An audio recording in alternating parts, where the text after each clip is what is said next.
in Devon, in the tranquil Tamar Valley, is a port that once bustled with industry. Now Morwellum Quay has been brought back to life, as it would have been during the reign of King Edward VII. Good to be alive. On mornings like this, you really feel it. Archaeologists Alex Langland and Peter Ginn, and historian Ruth Goodman, are living the lives of Edwardian farmers for a full calendar year.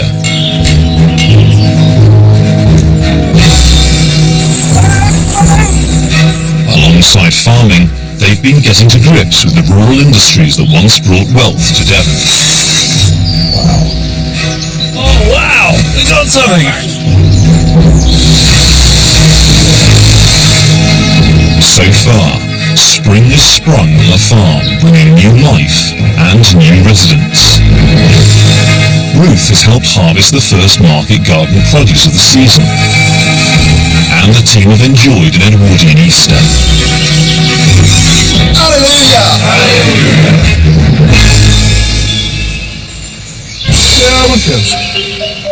Now it's April.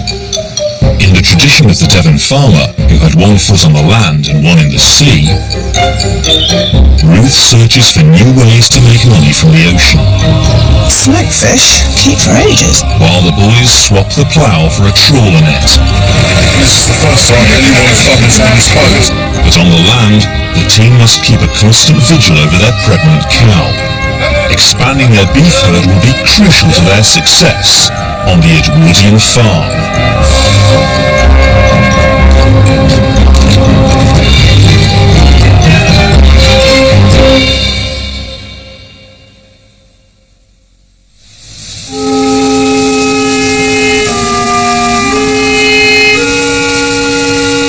Devon's coast, with its bountiful free harvest of fish, has long provided an income for those prepared to brave the elements. But even before people fished in boats, they were delving into the sand looking for shellfish. It's a tradition that continued well into the Edwardian era. Ruth has travelled to the Dorset coast to meet John Wright in search of a popular Edwardian harvest, the brown shrimp. And what we're doing is squeeze the sand, and they get scared and they jump out, and they dump straight into the net. If you get a really big one, it will jump over the net. Really? Yeah, so you can catch him second time around. John makes his living teaching the art of foraging on land and sea. No, I've seen all these images of women working on the beaches, gathering and so forth, and they sort of fall into two camps. There's young girls who haul all their skirts up round, and, you know, people like to take photographs of them because it was almost pornographic, you know, ankles. I can see what they mean, you know, it's working. But then there's other images, particularly of older women, of mature women, and they just go into the sea with the skirts straight down for the modesty. This really is the sort of job that people who haven't got any other form of income were doing, isn't it? You know, if you were a big tough bloke, you would be out at sea fishing because you could make far more money if you lived on the coast by being out than you could crimping up and down. No, nothing yet. You've got a crab. You've got some. Oh, you were better than me. Wow, look at that. That was your first scoop. You've got about 10 in one scoop. That's amazing, that is. I think we might better make your fortune of this. You can see it's a brown shrimp, because the little speckles on the back. Yeah. That's camouflage, so it's not seen in the sand. Shellfish were so abundant and easy to catch that they made little money at market, very much a poor man's food. But Ruth has thought of a way to increase their value. Well, I was thinking of potting them actually, because we've got wild garlic coming up all over the valley, so I could do wild garlic and potted shrimps. And if I do them in nice little ramekins, then I can sell them, you know, you don't need very many, to have a saleable product.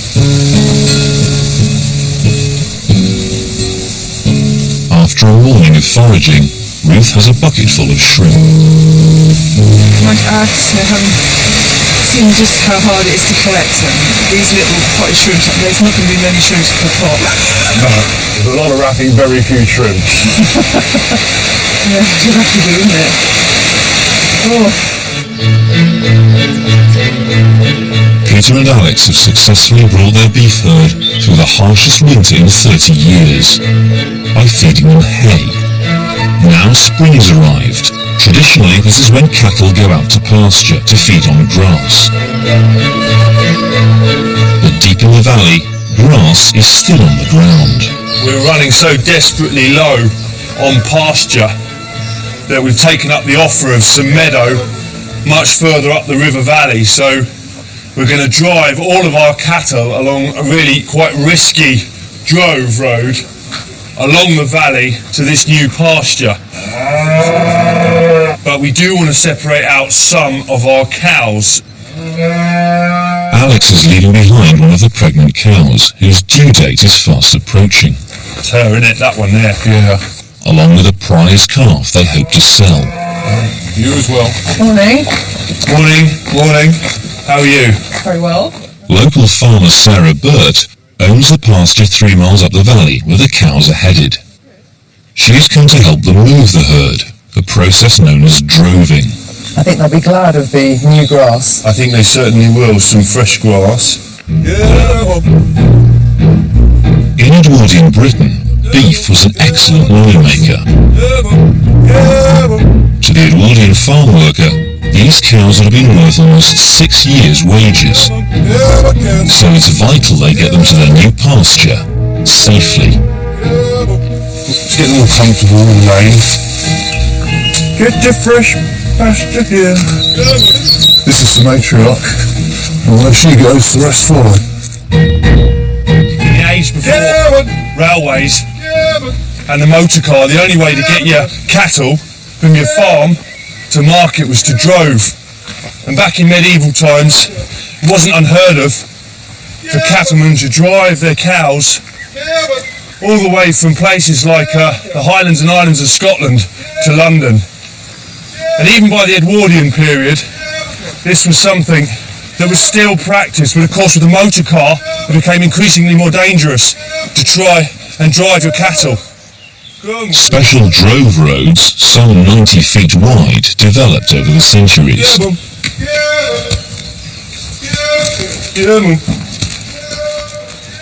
Of course, when the railways came along, it made it much easier to transport cattle long distances, and better still, if they were stuck in a cabin on a train, they wouldn't lose weight.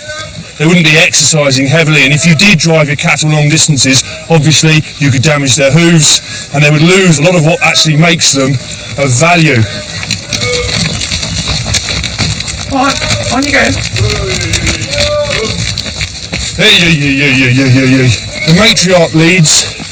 She's desperate to get in front of me though, because she's the boss. She thinks she should be in front of me. There it goes. Up to 400 cattle were moved at a time, but the boys are having trouble keeping their small herd on the right path. Get them. Oh no, don't be down there. Come on, I think. Get them. Get them. Get them, boss. If they don't get the situation under control quickly, they could lose the entire herd. Oh, all right, Peter. Get them, boss. The cow's gone all the way down to the river.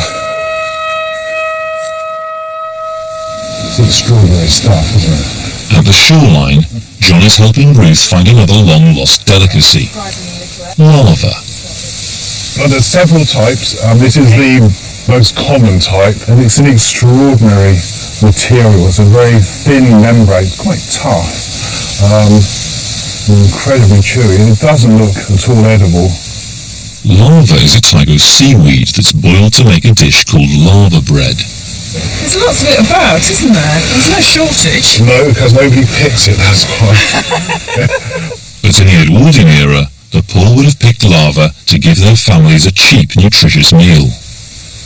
It's protein rich. You can pretty well almost live off the stuff. Yeah. It's very good for you. I think I'll take a load back actually and see if the boys like it. I don't know if they've ever had lava bread. Oh, cows. Where are you going? Cow! Alex and Peter are still trying to round up the herd, but weighing in at almost half a ton each, it's no mean feat. Just having to just run down a near vertical slope just to try and get in front of them because they were building up a head of steam. Finally, the drove's back on track.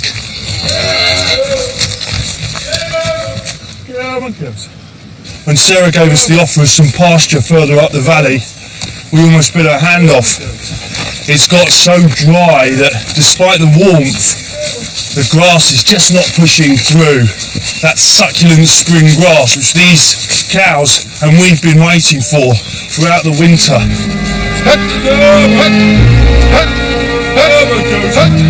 At last, they've reached their destination. And they're all just making their way up into this top field. So they've got plenty of pasture here now. This should see them good for 2 or 3 weeks. Peter's just shouting up at me, good to be alive, good to be alive. On mornings like this, you really feel it there. That was just great.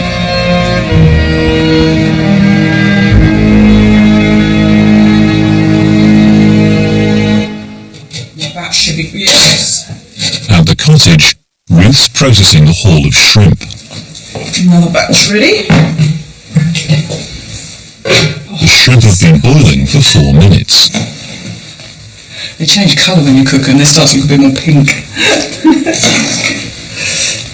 Little pots of cooked, ready-to-eat shrimps were sold in the best food shops and they were served in the best restaurants. You're never going to make your fortune with shellfish. But on the other hand, it's surprisingly reliable as a catch. The next stage is to add some melted butter to seal the shrimp. Mrs. Beaton, she suggests cayenne pepper and whole mace in your butter for potted shrimp. But I thought, seeing as every dish in a little tiny bit of spare ground right here is covered in wild garlic, I'd throw a bit in. Not too much, because the Edwardians were notorious for not liking too much garlic. Potting is one of the simplest ways of preserving. By pouring the fat on, it fills in all the little gaps and means there's no air in there. Bacteria need oxygen to grow. If there's no air, even the few bacteria that might be around can't get going. It's not exactly going to make me my millions, but this is quite a nice steady little additional income.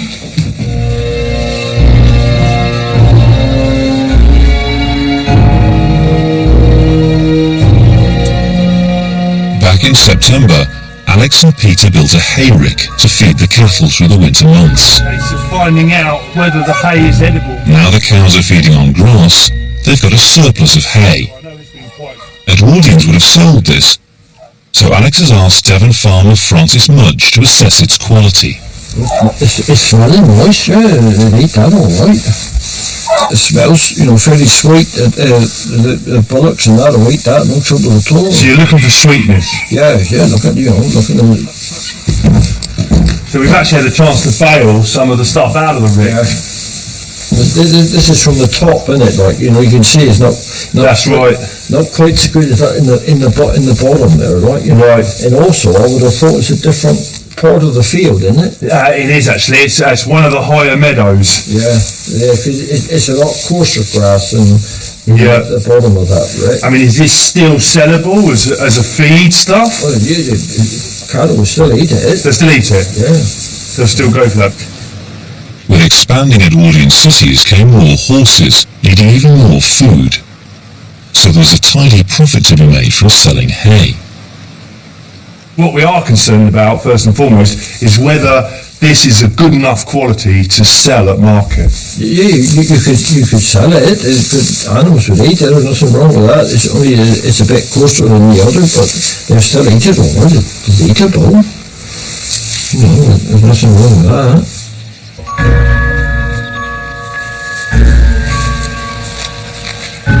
With the excess hay taken care of, the boys are turning their minds to the pregnant cow they held back from the drove. They've never delivered a calf before, so have come to get some advice from an old friend. Hello, Sue. Hello, Good to see you again. Sue Farquhar has been breeding red ruby cattle for over 15 years and has a new addition to her herd. And how old's this one? Oh, that arrived yesterday morning. Right. Was it quite an easy birth, this one? Well, I came down in the morning to find him here. Our calving is imminent. We've actually got, within the next couple of weeks, haven't we? We've got our calves are due. Yes. So should we anticipate any problems with the calving? On the whole, no. If it was a maiden heifer, one calving for the first time, we've got to give her masses of time. But these, when they're older, you can come round the corner and nothing's happening, and half an hour later you've got a calf on the ground.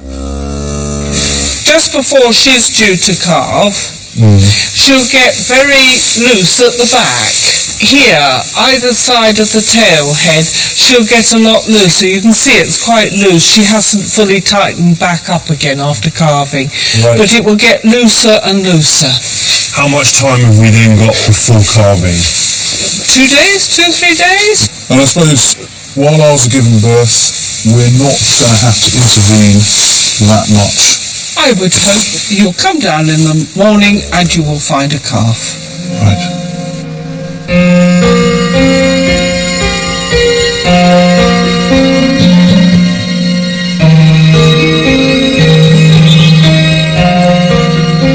It's mid-April. The farm is in full bloom, and Ruth's shrimp enterprise is well underway. The cattle are feasting on their new pasture, and back on the farm, the team are carefully monitoring their expectant cow. But there's one problem that's been nagging Alex. Crossing the River Tamar from here by road is a 12-mile round trip. It's something of a boundary, actually, between ourselves here and all of the villagers that share the same landscape on the other side of the river. So Alex wants to build a coracle, an ancient portable boat designed to be used by one person.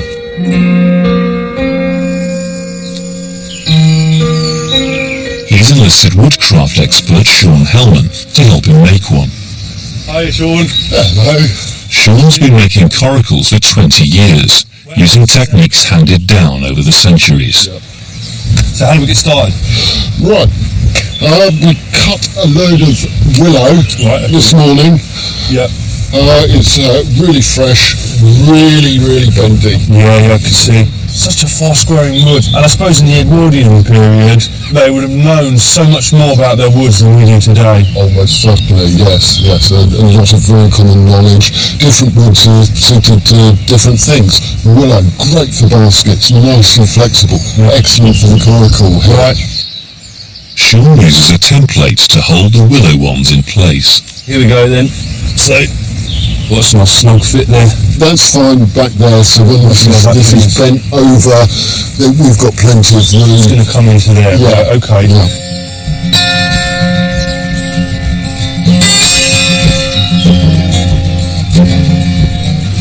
No two wands are the same, are they? Yeah, certainly not.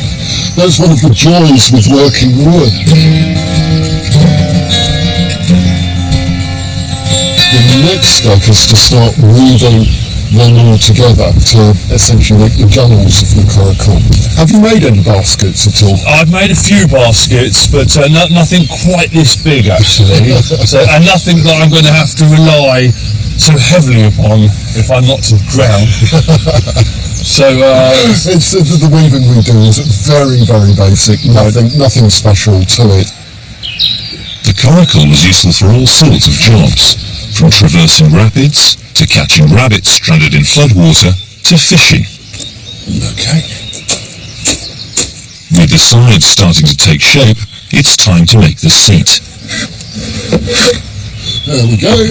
okay, so this is going in here, yeah? And all the way down. I'm just pulling it up like this. And it's really just this portion here and the portion on the end here where it goes flat across the bottom and we don't really need to bend it. Bend the willow over a bit and just pull up. And you can feel it flexing. Oh, yeah. Flexing. I'm worried I'm going to pull it out. Is that... Snap it. Now we're going to have to pull that one out. We should have gone practicing on another pace.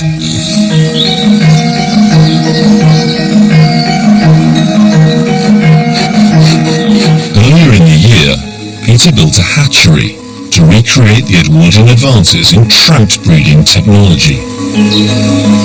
The trout hatched, and Peter left them to grow. But breeding is a delicate science, and their chances of survival were slim. Now he's come to see how the young trout are getting on. They started hatching in November. So come April, now they should be fairly large. So you would have thought you'd be able to see them. Obviously they're still quite small. But they can't be that small. I can't see a single one. Really, seriously, they're not here, are they? Basically what they do is they start looking for food. So they must have gone through that water flow, down here, and then in there. I honestly can't believe it. This is such an exciting project.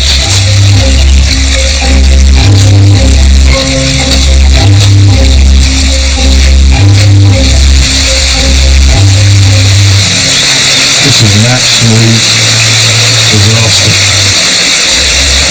So you're right, we're not shoring the hatchery up properly. Whoa!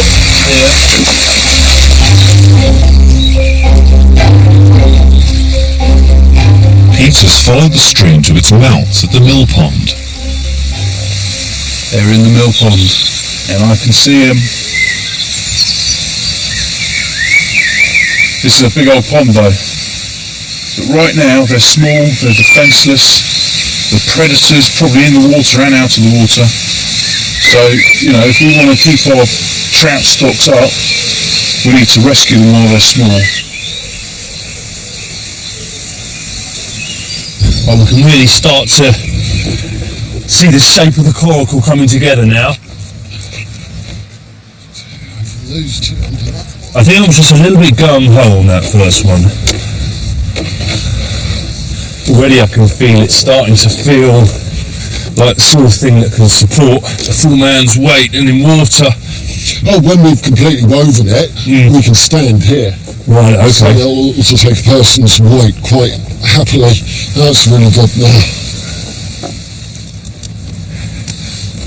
Okay, that's the last one's woven round there, so are we pretty much there? We're pretty much there. I'll just kneel on top here. There we go. Bounce up and down a bit. Originally, coracles were covered in a horse or cowhide, Okay, if you just pull the corner out there. but by the Edwardian period, tar-coated calico was used, a strong, light and waterproof material. Let's just wrap it right over. Now we've positioned the calico onto the coracle, we need to sew it on. It's rather more different to sewing buttons on your shirt. Once stitched, the coracle is complete and should last for years. So I should really sort of just dry it out for size. Despite household goods being readily available to Edwardians, farmers still made many products themselves. Ruth is making lanolin, a natural fat extracted from a sheep's fleece. It absorbs really well into the human skin, so you make an awful lot of skin ointments out of it. It's also really good as a grease because it's being a natural thing. It sort of absorbs nicely into things like wood, so it helps wherever you've got sort of wooden moving parts. You can use it as a lubricant there. Ruth is using a copper to warm the fleeces, a large cast iron tub heated from below.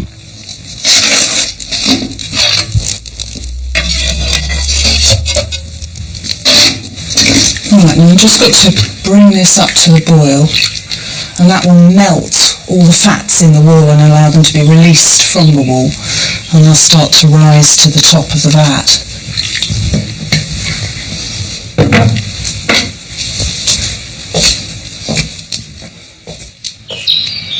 What, they've all gone? They've all gone. Every single one, they just left. So you don't have They didn't stick around, put it that way. any trout in your hatchery anymore? No. The boys have come to rescue the immature trout from the mill pond. Little baby trout. It's the perfect opportunity for a willing volunteer to test out the coracle. What's this? That is a 1912 life jacket, as last seen on the Titanic. What happened to that? Peter and Alex make a net using cork floats, which they will use to trawl the mill pond for the trout. Happy? Yeah. Oh, man. This is the coracle's maiden voyage, a true test of her seaworthiness. The floats. Does it float with a Peter fin in it though, is the question. That first foot's going to go right in the middle.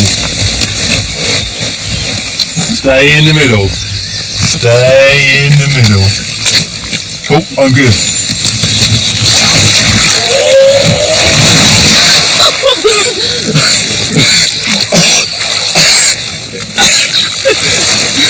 Look at this coracle. I've got to get my hat back. You do realise every trout in the mill pond is now shot up the stream. Despite his soaking, Peter finally manages a successful launch. There we go. Now all he has to do is catch something. Your hat, Peter, just behind you. Oh, yeah.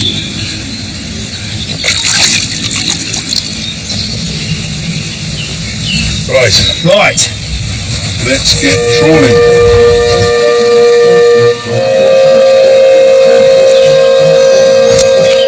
If there are any trout in here, Peter, they are extremely well camouflaged.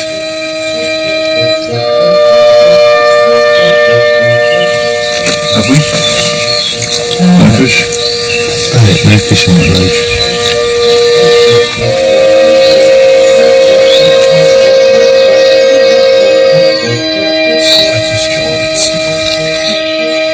This is our last ditch attempt. Yeah, last ditch attempt. Oh! What? There we are. There we go. Despite their catch, most of the trout have evaded the net. It seems Peter's dreams of being an Edwardian trout breeder are not to be. So I'll see you back at the cottage, mate, okay? Hey! Alex! Don't you dare! How are we gonna get out? Alex! A day later, and Ruth's lanolin is ready. This is sort of cooled quite a lot now, and all the fats come to the top. You can see it as this sort of, well, it almost looks like butter. So I'm just to take it off the surface. Once in the pot, the lanolin will harden, ready to be put to good use. Every morning, the boys have been checking on the pregnant cow, waiting for her calf to arrive.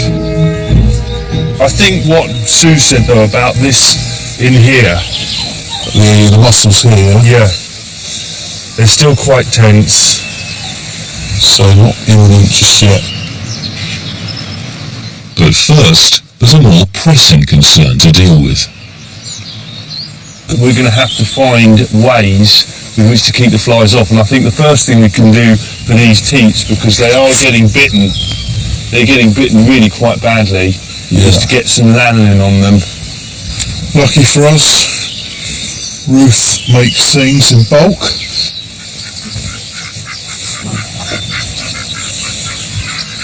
And you can see here that she's got problems with the flies. You can see here on my hand, see that bit of blood there. We've actually heard rumours about how bad the flies can be down here. And this is early in the year, and it's quite a cold year, so this is a lot of flies about. This is an ominous sign. The calves would be the Edwardian farmer's biggest money spinner, so it's essential they keep a constant watch on the cow's condition.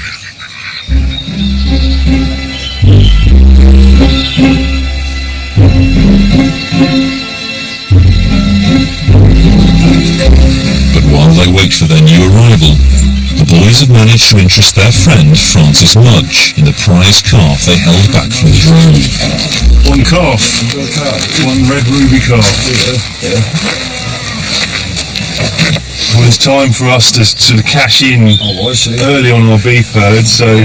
He's looking pretty good, really. Got a nice coat on.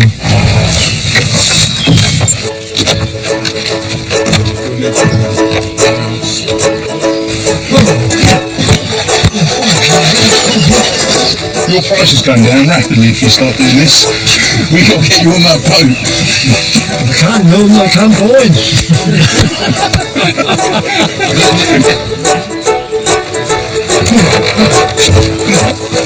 Yes. Oh, boy, there's it.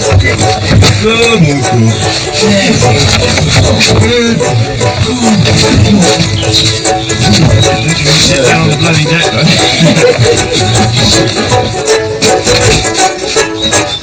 He didn't want to leave home, but He didn't want to go, did he? He must like it. you make a good rump steak. That's harsh. Lovely job. It's time you see him on the dinner table. So where it goes. Back at the cottage, Ruth's been boiling up a nutritious snack of lava bread.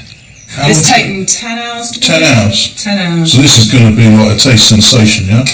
Well, it's quite a strong flavour. So you had fun down on the foreshore then? I never knew which type of seaweed it was, you know, because I used to eat this as a kid for centuries. You know, if everything else failed, if crops failed, or you know, or you were out of work and you had nothing else, you could always go down to the seashore and gather seaweed. Well, it certainly smells of the foreshore. It does, doesn't it? Strange, isn't it, that as an island we're surrounded by all these food sources that we must completely ignore. This is like the hedgerow of the sea, isn't it? So I was thinking the potted shrimps have been pretty good. You know, I thought I might do something like a smokery or something, sort of smoke all the fish coming in off the boats. Yes, well, Peter and I have managed to acquire ourselves 2 positions as deckhands Oh, have you? on a trawler. Not just any old trawler. This trawler hasn't trawled for 70 years. So who will employ? Not a couple of fishermen. Alex and I. Complete novices. But we'll get fish. We'll get loads of fish. This coming from the man who managed to capsize the coracle in about 30 seconds of being in it. Yeah, but the lessons learnt on that day will be employed in our next endeavour. But before we set out, I've got to make some rope for the boat. Oh, right, what, for the nets? Just some general purpose rope for on deck. Yeah, but I think we should take some of your land then, Ruth. Oh, you might as well. It's not doing very much here. Apparently it was used in a sort of lubricant for the rigging. I thought you were worried about your delicate little hands.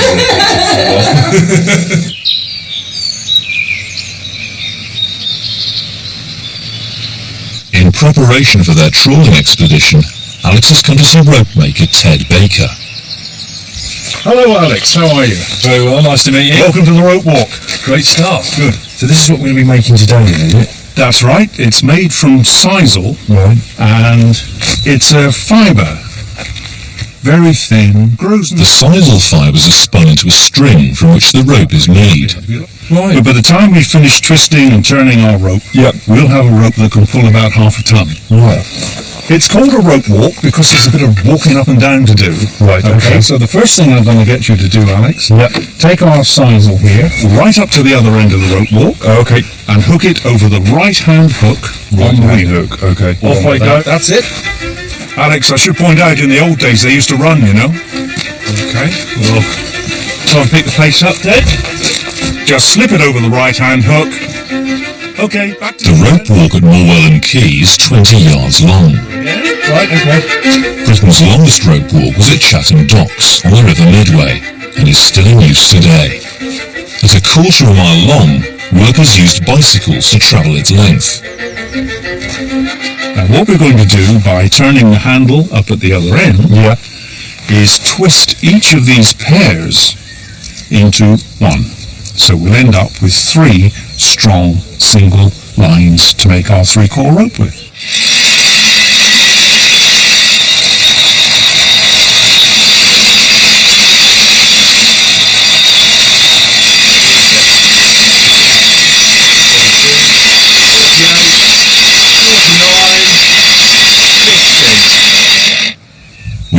strands of sisal fully twisted, Alex can now begin combining them to make the rope, using the rope maker's top. It's actually making itself. I'm not really doing anything, just stopping this top from slipping out completely. But that's great, and you can see the twists working against each other there. It's looking fairly even to me. Yeah. Very often young people will be doing this for 12 hours a day, 6 days a week, and they would be expected to make about 3 miles of rope a day. 3 miles a day? 3 miles a day, yeah. The final job is to stretch out the excess energy wound into the rope. That's it. Starting to go. Starting to go. I don't want to pull this post out of the ground yet. If you just let it drop on the floor, we can see we've got a nice straight piece of rope for you to use there. Ruth also wants to get involved in the fishing industry, but women were considered to be bad luck on ships, so she has decided to stay on land and smoke some mackerel instead. So many Devon people sort of live with 1 foot on sea and 1 foot on shore, you know, combining a bit of both. And the processing of the fishing catch was the way that many people made a living in this part of the world. So I thought setting up a smokery would be a really sensible thing to do. So what I'm going to need to do is find some way of blocking up the windows. And then I'm going to need rods going across that I can hang the fish on. The floor's great because I can just have piles of sawdust smouldering away down the centre of it to provide the smoke. It's funny that you can do such a major commercial scale production in a shonky little shed.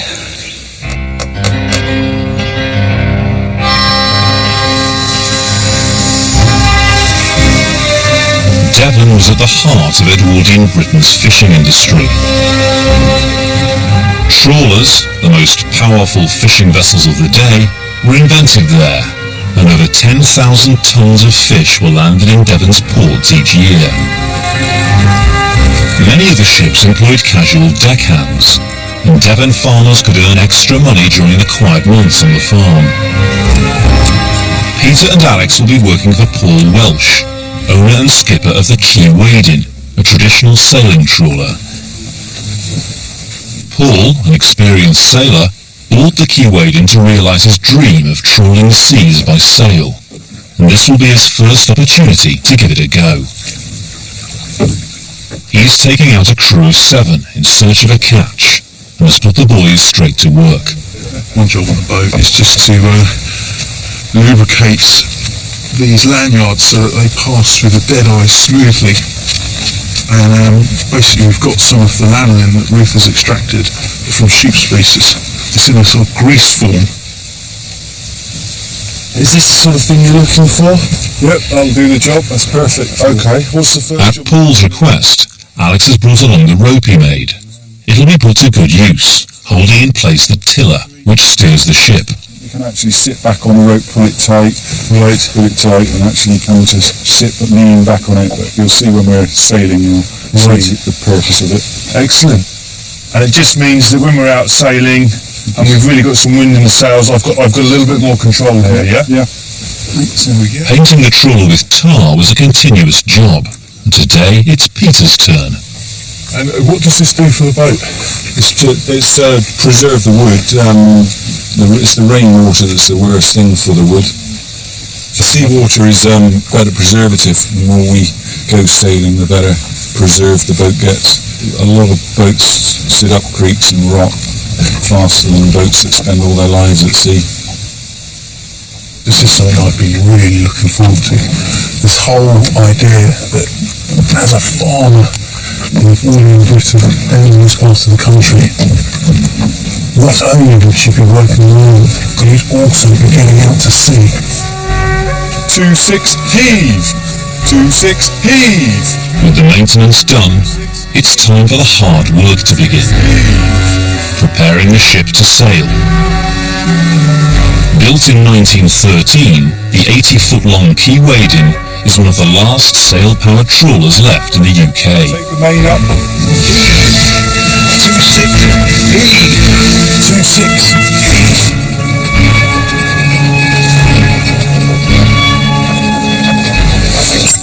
Let's run with it, I think, Peter.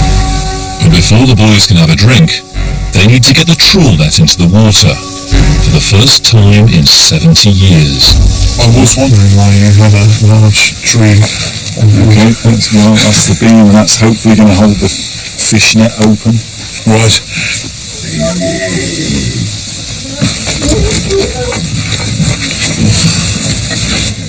Is there a job you could lose your fingers? This beam flips back, it can jam you up. Feet in the rigging, over you go. That's dangerous stuff, this.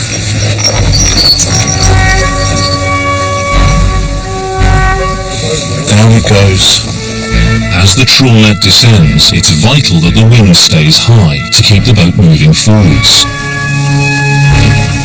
It's this motion that holds the mouth of the net open. If the wind drops, the net could tangle and they'll catch nothing.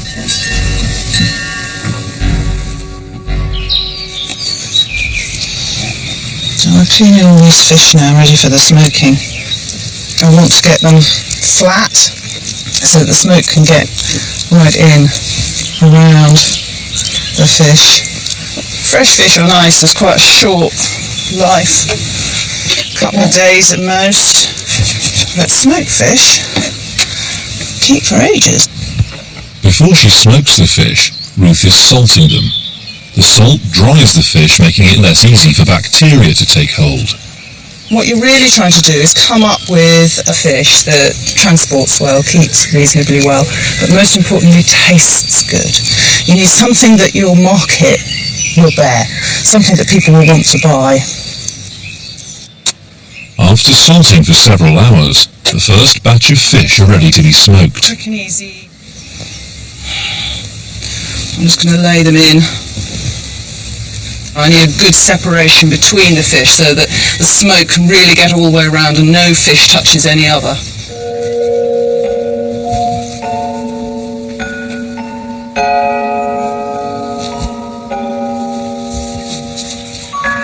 I don't really want to light a little fire of twigs inside my wooden shed.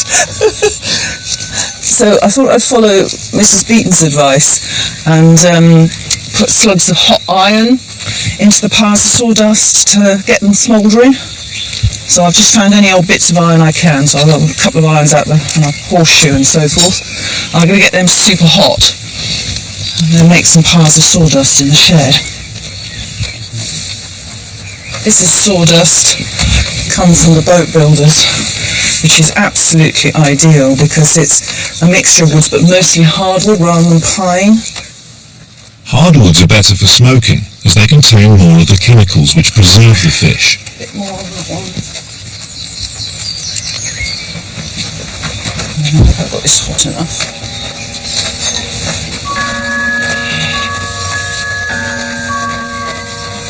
That's better, it's starting to smoke.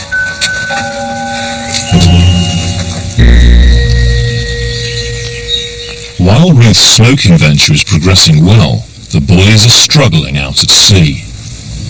So we've got the net dropped, but we've just got this massive problem. It's the wind, it's just died on us.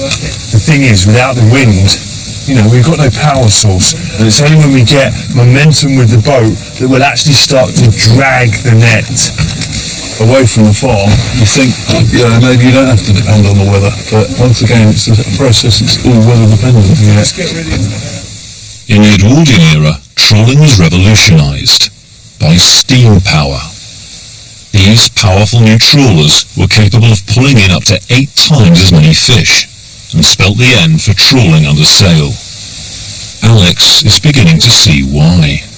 Day like today, we're struggling. You know, we're struggling with the wind. So when steam comes along, you can imagine what fishermen would have been thinking. Can they get the money together to invest? But being far from a ready supply of coal, Devon was slow to adopt this new technology. Its trawling fleet started to get left behind.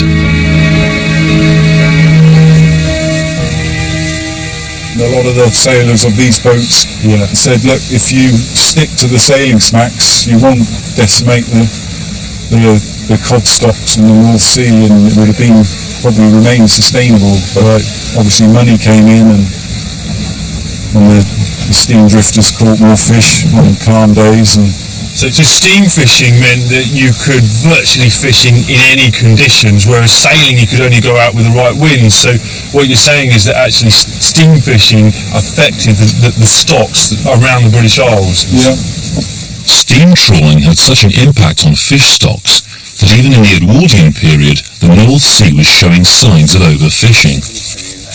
We're getting somewhere now. We've got a little bit of wind. We've got enough, I think. Finally, there's a change of fortune, and the wind picks up. It's pulling. That's the important thing. Which means we are trawling now. We're now officially trawling. They're moving through water at 2 knots.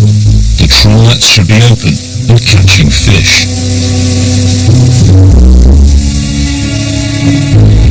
Each trawl would have lasted up to 5 hours.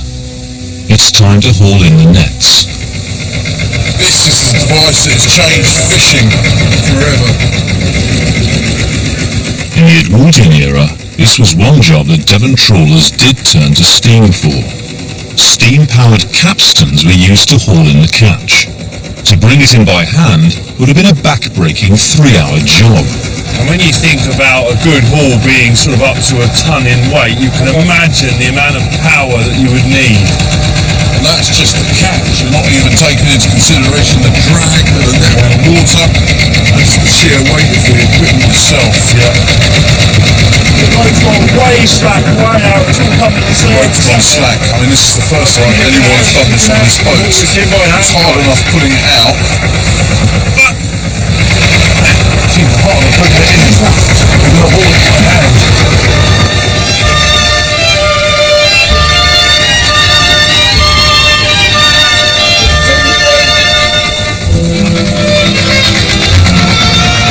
See the end of it, but may well be twisted, which is a bad sign.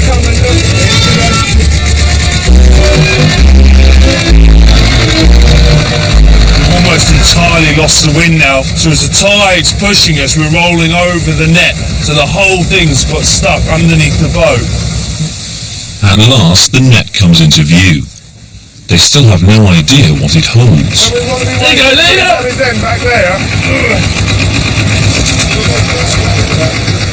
But there's a problem. That's the snag on something. So that's snagged. If it's snagged on something, it was that one off the ground, wasn't it? Off the bottom. It's actually something sticking up, isn't it? That's what I reckon. I think it's rough ground. We've clouted something quite prominent on the seabed, and as a consequence we've ripped through the net here, scarred the beam, and in all the fiddling around I think the fish will have scarpered from the net. For an Edwardian fisherman, this would have been a disaster. No fish meant no pay. Well, this is our catch, a collection of sea urchins.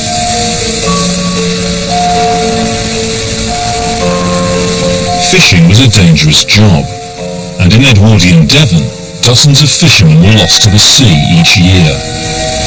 Often their bodies were never recovered, so families looked for other ways to grieve. Some turned to the church, others turned to spiritualism. O Supreme Being, bless this our circle, and keep us safe when we transport ourselves beyond the veil to the realms of the unknown. Spiritualists believed it was possible to commune with the dead. From parlour rooms to theatres across the country, it was a great craze of the Edwardian age, often taking the form of a séance. I've brought with me the mystic Egyptian planchet. Occultist Peter Leckie is an expert in the history of the spiritualist movement. Favourite. He has come to demonstrate how a séance would have worked. So, is there anybody that you would like to contact? My ancestor Isaac. Isaac. Is that Isaac there? That's Isaac. Oh, he's a fisherman, or was a fisherman. Just place one hand. O ye that dwell beyond the veil, if you are with us, use our hands as your portal. Is there anybody with us? Please let us know.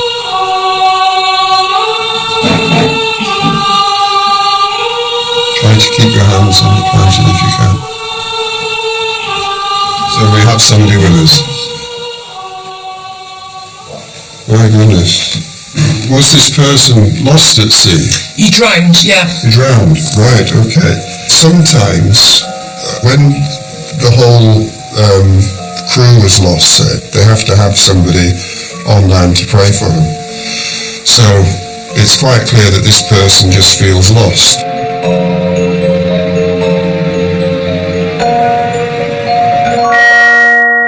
Both the Victorians and the Edwardians lived in a world in which death was much more present than it is in the modern world. Most people experience the loss of their children at some stage, or husbands, brothers, sisters and mothers. Mortality was completely different from how it is now. And you could say that the spiritualist movement provided a great deal of solace for many people who are in deep distress and grief. Some spiritualists carried out serious scientific investigations, looking for real proof of the afterlife. But others used tricks, such as levitation and sleight of hand, to cash in on people's willingness to believe, as Peter is revealing. The table would lift up and move around, and if you put your hands behind your backs now quickly, the table will just fall down. The Edwardians wanted to see it, and that's why lots of illusionists became involved, because they were good at the tricks. People had not much experience of illusionists. They hadn't seen Houdini. They hadn't seen all that stuff, all the magicians on the telly. They weren't used to camera tricks. They were in many senses very naive. But even the great Edwardian escapologist Harry Houdini harboured a personal desire for spiritualism to provide answers. Houdini, of course, when he lost his mother, when she died, he was desperate to contact her. So he went round to loads and loads of mediums and psychics and mentalists, as they were called then anyway.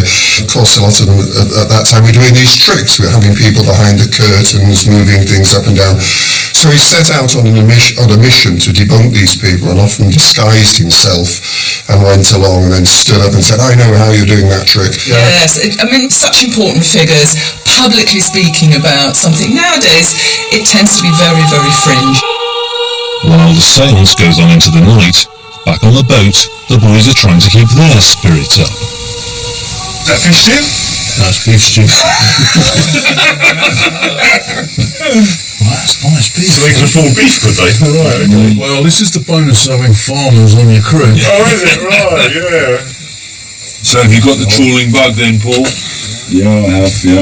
We've learned quite a lot. And you're learning from scratch, really, because, of course, back in the Edwardian times, you would have been learning from your father, from previous generations, where the good fish were, where the bad ground was, and...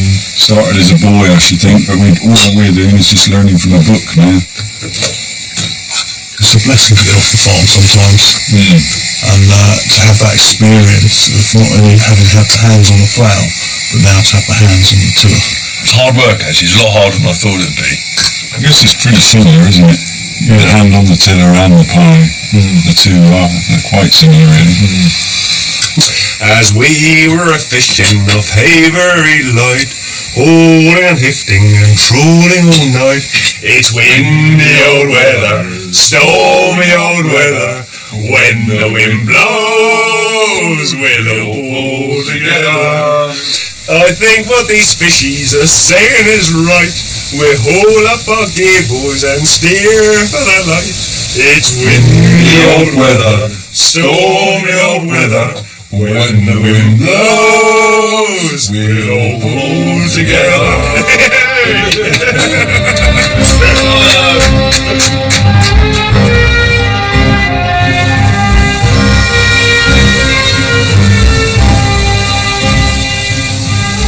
One last roll of the dice, if we can get round to the hog mouth, there's a chance that the current coming out of the hog mouth will catch some of those fish.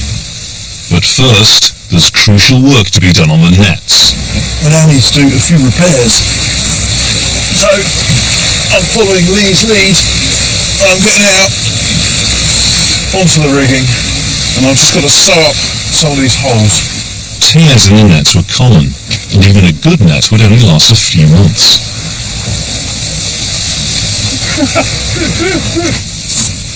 At last the net is ready and can be carefully lowered.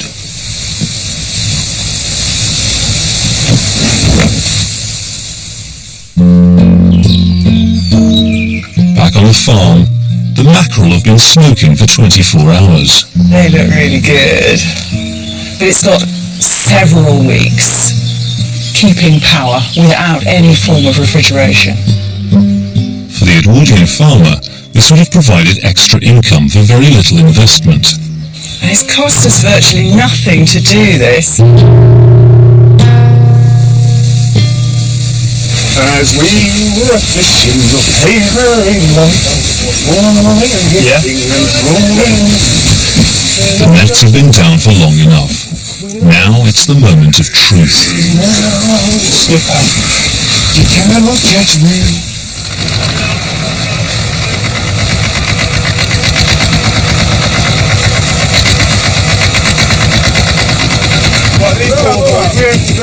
You're going faster than they are down there. The safety line's on now.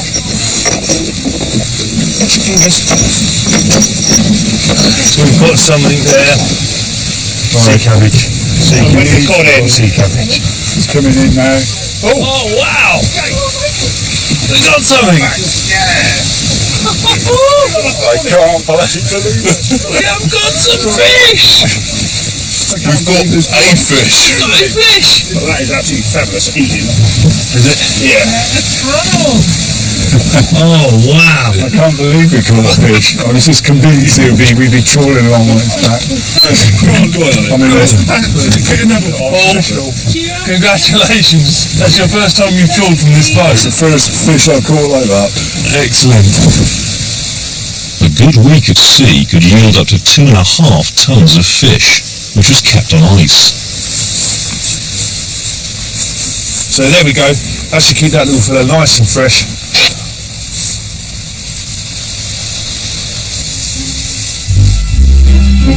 Fish. Useless to try and do anything commercial with, so I suppose this one will be for tea. Normally, only the wings of the skate are eaten and must be soaked thoroughly before cooking. And then you've got to get this skin off. That's the hard bit.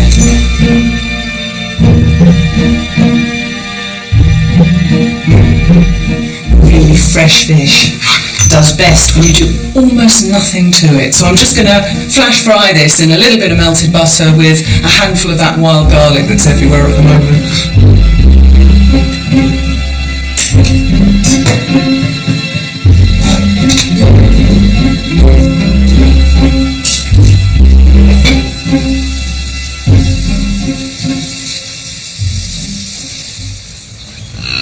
For the last few weeks, Alex and Peter have been diligently watching their pregnant cow. Now, reunited with the rest of the herd, she has a surprise for Alex. I was just tidying up in the rick yard first thing this morning and I looked out into the field and then of course I realised actually that our cow had calved. And it's a fantastic sight to see. They're fantastic mothers. And in many ways it's best to let them just get on and do the job in the field, so it's great to see that it's all gone well. This is the most pleasing part of having a herd really, seeing new life come into the herd, and I'm enormously proud that we've come so far. Whilst I think our fishing ambitions may need a little work, it's good to come back to the farm and see that our main business is doing well.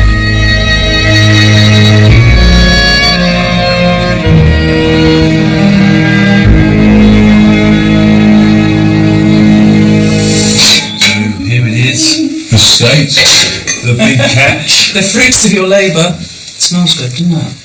Crossed out of all the fish in the sea, we have to catch the one that's for being bony. I'm definitely pleased about this calf. You know, it's good so early in the year to have some product from the land, if you like, you know, to have something there standing squarely on four legs, ready to make us money. Yeah, a good sound job there. Yeah. So, well, it affords us the opportunity to then take our feet onto the sea.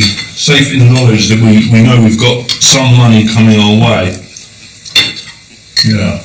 So how did the shrimping and smoking go? We didn't get a huge yield with the shrimping. It was okay. It wasn't vast. It was solid, but not vast. And the mackerel smoked up beautiful. It's nice though to have that security of having more than one resource for making your living, isn't it? You know, if the land fails you, you can turn to the sea. If the sea fails you, can turn to the land. And I suppose in Devon, you know, two coastlines, north and south, so many of the population are using both resources. Well, at least we didn't lose the net, Peter. We did manage to save the net, because that, of course, would have cost a fisherman back in the early 20th century an enormous amount of money. So, one hand on the tiller and one hand on the plough. You're definitely for the plough, are you? Definitely for the plough, with the occasional day with a hand on tiller would be nice. Preferably boating up and down the river.